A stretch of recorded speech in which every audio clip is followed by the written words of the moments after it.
ಹನುಮಂತ ಹನುಮಂತ ಈ season win ಆಗ್ತಾನೆ ಅಂತ ಎಕ್ಸ್ಪೆಕ್ಟೇಷನ್ ಇದೆಯಾ? ಎಕ್ಸ್ಪೆಕ್ಟೇಷನ್ ಇದೆ, ಆಗ್ಲಿ ಅಂತ ಬಯಕೆನೂ ಇದೆ. ಓಕೆ. ಹೌದು. ಇನ್ನು ಸುದೀಪ್ ಅವ್ರ ಫ್ಯಾನ ನೀವು? ಇಲ್ಲ, ಅಲ್ಲ. ಬಟ್ ಬಿಗ್ ಬಾಸ್ ಅಂತ ಬಂದ್ರೆ ವೀಕೆಂಡ್ ವಿತ್ ಕಿಚ್ಚ ಸುದೀಪ್ ಅಂತ ಬಂದಾಗ ಅವ್ನ್ ಫ್ಯಾನ್ ಆಗ್ಬೇಕು. ಅದೇ ಈಗ ಇದು ಕೊನೆ ಸೀಸನ್, ಇನ್ಮೇಲೆ ಬಿಗ್ ಬಾಸ್ ಹೋಸ್ಟ್ ಮಾಡಲ್ಲ ಅಂತ ಸುದೀಪ್ ಅವರು ಅನೌನ್ಸ್ ಮಾಡಿದ್ದಾರೆ. ಆಲ್ರೆಡಿ ಒಂದು ಹೋಸ್ಟ್ ಕೂಡ ಹಾಕಿದ್ದಾರೆ. ಇದ್ರ ಬಗ್ಗೆ ಏನ್ ಹೇಳಬೇಕು?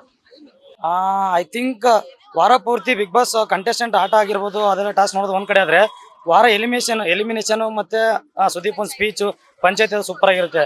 ಅದು ನನ್ನ ಪ್ರಕಾರ ಬಿಗ್ ಬಾಸ್ಗೆ ಅಂತ ಹೋಲ್ಸ್ಕೊಂಡ್ರೆ ಸುದೀಪ್ ಅವರೇ ಒಂದು ಕಳೆ, ಅವರೇ ಒಂದು ಮಾಡಕ್ಕೆ ಅರ್ಹ ಅಂತ ಅನಿಸುತ್ತೆ. ಐ ಥಿಂಕ್ ಅವ್ರಿಲ್ಲ ಅಂದ್ರೆ ಏನೋ ಒಂಥರ ಗೋಪುರ ಮೇಲೆ ಕಳಸ ಇಲ್ದಂಗೆ ಆಗುತ್ತೆ ಅಂತ ಅನ್ಸುತ್ತೆ ನನ್ನ ಪ್ರಕಾರ. ಸುದೀಪ್ ಅವ್ರ ಬದಲು ಬೇರೆ ಯಾರು ಬಿಗ್ ಬಾಸ್ ಶೋನ ಹೋಸ್ಟ್ ಮಾಡೋದಕ್ಕೆ ಅರ್ಹತೆ ಹೊಂದಿದ್ದಾರೆ?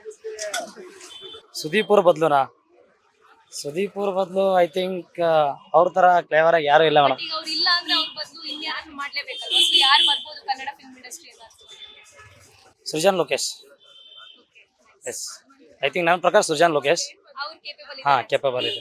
ಓಕೆ. ಇನ್ನು ಸುದೀಪ್ ಅವರು ಕನ್ನಡದ ಕೋಟ್ಯಾಧಿಪತಿ ಶೋನ ಹೋಸ್ಟ್ ಮಾಡ್ತಾರೆ ಅಂತ ಕೂಡ ಮಾತುಗಳು ಕೇಳಿದ್ದೇನೆ. ಓಕೆ ಪುನೀತ್ ರಾಜ್ಕುಮಾರ್ ಅವ್ರನ್ನ ರಿಪ್ಲೇಸ್ ಮಾಡಿದ್ರೆ ಚೆನ್ನಾಗಿರುತ್ತೆ ಅನ್ಸುತ್ತೆ ನಿಮಗೆ? ಮೇಡಮ್, ಐ ಥಿಂಕ್ ಕನ್ನಡದ ಕೋಟ್ಯಾಧಿಪತಿಗೆ ಸುದೀಪ್ ಅಲ್ಲ, ರಮೇಶ್ ಅರವಿಂದ್ ಓಕೆ ಅನ್ಸುತ್ತೆ. ಯಾಕಂದ್ರೆ ಪುನೀತ್ ಸರ್ ಅವರು ರಿಪ್ಲೇಸ್ ಮಾಡಕ್ಕೆ ಯಾರ ಕೈಯಿಂದ ಆಗಲ್ಲ.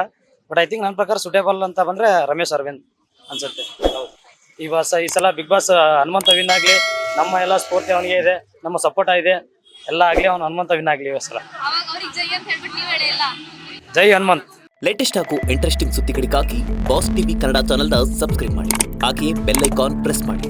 ಇದರ ಜೊತೆಗೆ ಫೇಸ್ಬುಕ್, ಇನ್ಸ್ಟಾಗ್ರಾಮ್, ಎಕ್ಸ್ ನಲ್ಲೂ ಮಿಸ್ ಮಾಡದೆ ಫಾಲೋ ಮಾಡಿ.